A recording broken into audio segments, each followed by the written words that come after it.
Estou aqui com o professor José Roberto Ferro, fundador do Lean Institute Brasil, um dos coautores, né, do gerenciamento diário para executar a estratégia. Professor, muito obrigado por falar com a gente rapidinho aqui. Sei que o senhor é quase uma celebridade aqui nesse evento, né?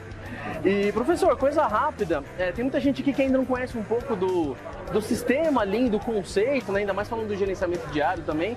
Quais são os principais benefícios, assim, de cara que as empresas obtêm adotando, né, uma metodologia como essa, né? Primeiro que obter benefícios de cara depende muito da necessidade do problema, né? O Lean é uma filosofia, é uma mudança na maneira de pensar e de fazer as coisas. É uma mudança bastante profunda e bastante difícil, né? A gente às vezes confunde o Lean com algumas ferramentas, né? Com algumas coisas específicas. O que a gente está falando é uma mudança mais profunda, mais radical. Visando o quê? Principalmente agregar cada vez mais valor para o cliente final, que é para quem paga a conta, no fundo, quem se beneficia de um produto ou serviço. Então, se a gente pudesse resumir o que é a filosofia Lean, é uma maneira de trabalhar diferente que procura alinhar todo mundo na empresa com quem está agregando valor. E quem não está diretamente envolvido na agregação de valor, apoia a agregação de valor. E tudo aquilo que não agrega valor, que o cliente não se interessa, não quer pagar, você tem que eliminar ou simplificar. Entendi. Então é engajando as pessoas, entendendo os processos, que eu consigo agregar cada vez mais valor para os clientes finais. Com certeza, a gente vê uma grande dificuldade também é a própria mudança cultural disso tudo, né? Mudança cultural, mudança profunda. Por exemplo, uma mudança cultural importante, né? Muitas empresas estão muito mais preocupadas com os acionistas do que com os clientes finais. Sem dúvida. E tudo bem, você precisa se preocupar com o acionista.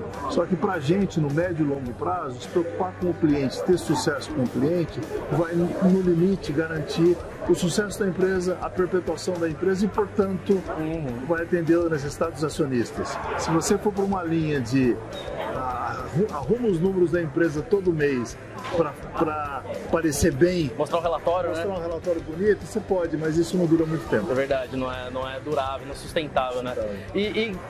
Bom, o senhor fala com muitas empresas aí todos os dias, né? Quais são os principais desafios que o senhor enxerga nas empresas que estão tentando, olhando isso? Acho interessante, acho que isso é muito válido, mas quais os principais desafios que essas empresas enfrentam? Hoje de manhã, no evento, né, no Lean Summit, a gente teve uma discussão sobre isso. A gente fez uma pequena enquete sobre isso, né? A gente tem no nosso framework, na nossa maneira de pensar, para você ter uma transformação Lean de sucesso, você precisa trabalhar com 5 elementos, né?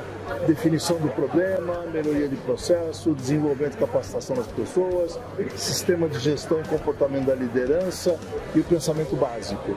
E foi interessante que quase metade das pessoas responderam que o grande problema das empresas, a grande dificuldade na introdução, na transformação Lean é o comportamento da liderança, né?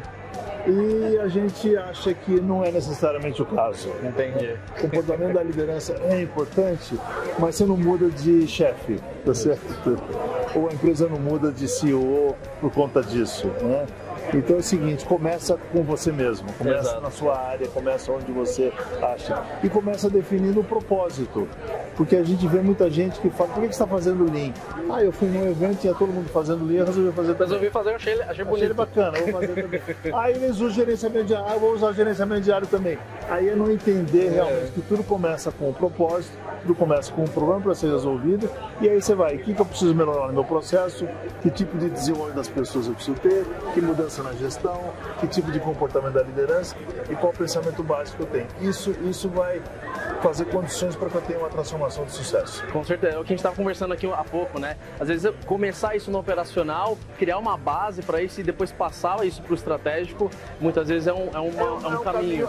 É o caminho que você falou. Quando você fala em começar no estratégico, por exemplo, que pode ser uma alternativa, o resultado estratégico você vê num período de meses, tá certo? E quando você começa na operação, o resultado você vê em semanas. Sim. Então aquela coisa que você está preocupado e que eu concordo, a questão do resultado, os quick wins, assim, né? Eu preciso ter, aí quando eu foco no operacional eu consigo ter resultados mais rápidos.